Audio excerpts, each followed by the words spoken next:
Do you guys think this might be the most talented U.S. women's national team based off potential in history? Ooh, I think so. Are you kidding? I'll take that to the grave. Welcome back to another episode of the Rondo. We're joined today by two women's footy experts, Celia and Maya for this special U.S. women's national team episode presented by Spectrum. The U.S. women's national team recently played 2 games against the Brazilian national team. Who do you think stood out on the pitch? Because I know mine. Well, I'm fresh off the plane from both matches. The first person that comes to mind has to be Catarina Macario. For somebody that's been injured for so long and is really just coming back into the swing of things, her hold-up game was insane because we had 2 center backs and a goalkeeper that were playing the long game, playing the ball really long. Her ability to hold the ball up and make things happen, whether it was laying the ball off to Lily Johannes underneath, really was insane. And we got to talk about the speed of some of these ladies on the team, the quickness, their ability to run in behind. I was super impressed with Alyssa Thompson. That girl getting in behind, Michelle Cooper as well. Damn, these girls is fast for real. Yeah, and that's the player that stood out to me. I mean, you talk about Macario being central and holding the game up. Alyssa Thompson, put her anywhere. She's hungry, she's greedy, she doesn't care who she's taking one-on-one, she wants that battle, and she's quick, she's gonna beat you. I think she has a track record in California, high school California track. She's super fast, and she's confident too. What she's doing on club and what she's doing now, she obviously was the lead person that created that goal for Trinity in the first game. I mean, Alyssa can do anything. And the way she's been dribbling, central, she said she's been working on that with club. She's looking like a mini Mbappe and stuff. And she's so comfortable on the wing. So she's elevated her game by dribbling central, and it just opens up so much. Yeah. So that was really cool to see. Yeah. I agree. Her speed is unmatched. I feel like once these girls establish that end product, because you could tell they're a little bit young as well. Like Alyssa Thompson, when she was gone on the left wing early in the game, she did a nice 1-2. She was gone through on goal, and she kind of took a long time to shoot, and someone blocked it. As well as Michelle Cooper, I think she hit the ball in the near post, and the goalkeeper saved it. I feel like as they get established in their roles and on the team, they're going to be taking advantage of those opportunities. As we're getting into, the U.S. women's national team and they're establishing, their growth at, following the Olympics, how has Emma Hayes been with the national team since then? She made it clear that this was going to be a test and that she was going to play lots of new players and she was going to mix things up. And there were 2 very different starting 11s in the first game against Brazil and the second game. And Brazil was a rematch from the Paris Olympics. Yeah. So this was a game with a lot on the line, just in terms of who's going to step up. I think she's been sticking to her word. It's about the long game. She wants to see younger players step up. She wants to put them in big moments against Brazilian top talent, and we saw that. And I think we know up top, whatever that lineup is, we're gonna score.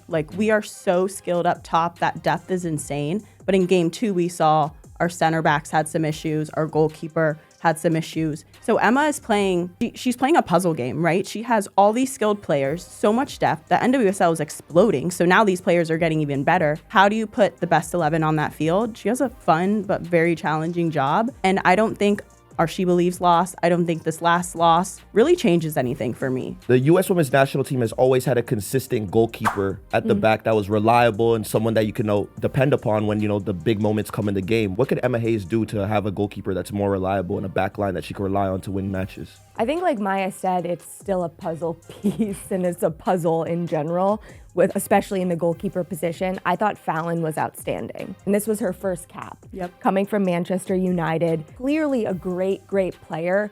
But I think what's missing is just experience in the goalkeeper position. And I don't know if Mandy's right. I don't know if Fallon's right. I don't even know if Jane Campbell's right. So I think she's really just trying to sort of play everybody and see how they do in those big games. With 16 wins, 1 draw, and 2 losses, Emma Hayes has a great record with the women's national team. Is she a reliable manager leading into 2027? I think Emma's creating lineups to win. Yes, we're talking about this puzzle, who's the best starting goalkeeper for not just today, for the next 5 years, right? Alyssa was that person that you could depend on. Now it's who's up next? Is it someone young like a Manny McGlynn? Or are we going to go with more seasoned Jane Campbell? We can even talk Aubrey Kingsbury. There's a whole bunch of people there. I don't think Emma is too concerned, truly. I think our record speaks for itself. We are still playing this game and we're still winning. We're still learning. We're still giving first caps to a lot of players. We're getting minutes in. I don't know. I'm like all for Emma. Emma for president. Emma can keep running this team for 10 years.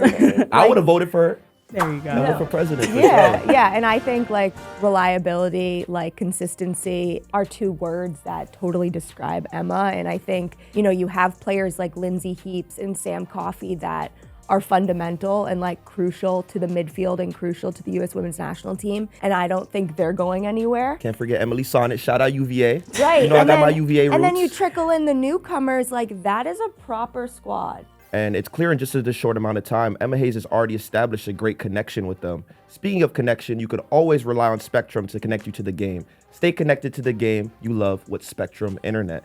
And that leads us into young talent and potential. We have unlimited potential on this team with a lot of ladies really making a name for themselves at this camp. Who do you think on the roster really made a name for themselves in these last two matches?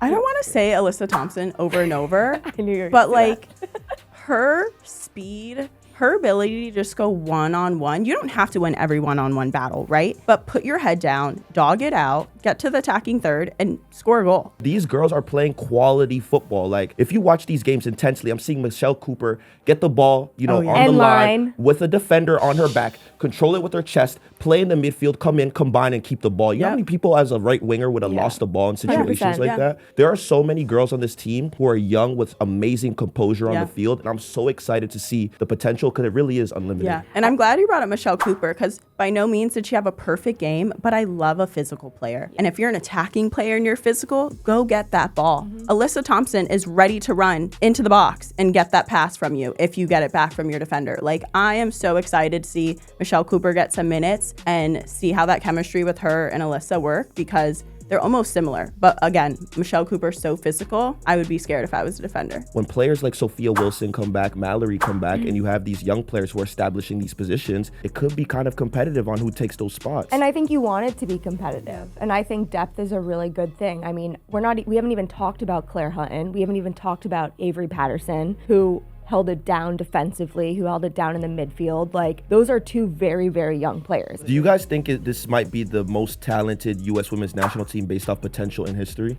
Ooh, I think so. I think, are you kidding? I'll take that to the Our grave. depth, we haven't talked even Jaden Shaw. Again, she's being a little, you know, maybe she's not at her peak right now, but I think it's a confidence thing. I think we're talking about competition, wanting to make that starting 11. That could knock someone, but I know Jaden Shaw is talented, right? She's now at the Carolina Courage, so that's a new team, a new chemistry that she's trying to figure out at her club team. But we have players. If we had all of our players healthy, oh my goodness, the depth. I'm excited for this. The I depth. think Emma Hayes is going to have a huge headache when a lot of these players come Oh, back yeah. because it's going to get to a point where like you're playing an international tournament. It's like you might have a player like Mallory who comes back or Sophia who comes back and they have a reputation. But you have a young player like Jaden Shaw or Michelle Cooper is taking advantage of these opportunities and is just in the right form at the moment. So if you were Emma Hayes, would you rather go for someone who's established or are you going for form?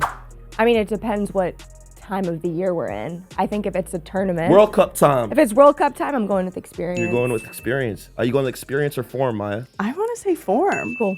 I do. I like that. It's like, this is the moment, right? We've seen players get 1 World Cup. We've seen players get 3 World Cups. It's about who's ready at that moment. And if there's a World Cup right now, would Jaden Shaw make it? But then when you think about experience, they've been there before. Yeah. They know what to do, and the U.S. women's national team has proven time and time again they know what to do at the world stage. And we just won Olympic gold with a mix of both, right? A lot of experience, but also some of those newcomers, Triple Espresso, Trinity being there.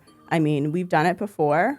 I mean, you have to consider form, but like experience wins Yeah, championships. yeah, yeah. With these ladies showing off some serious speed, rock solid reliability, and unlimited potential, it's safe to say that U.S. women's national team fans have a lot to be excited about. And speaking of reliability, today's episode was brought to you by Spectrum, keeping you connected to every big game, every star player, and every unforgettable moment. Making more things possible, that's Spectrum.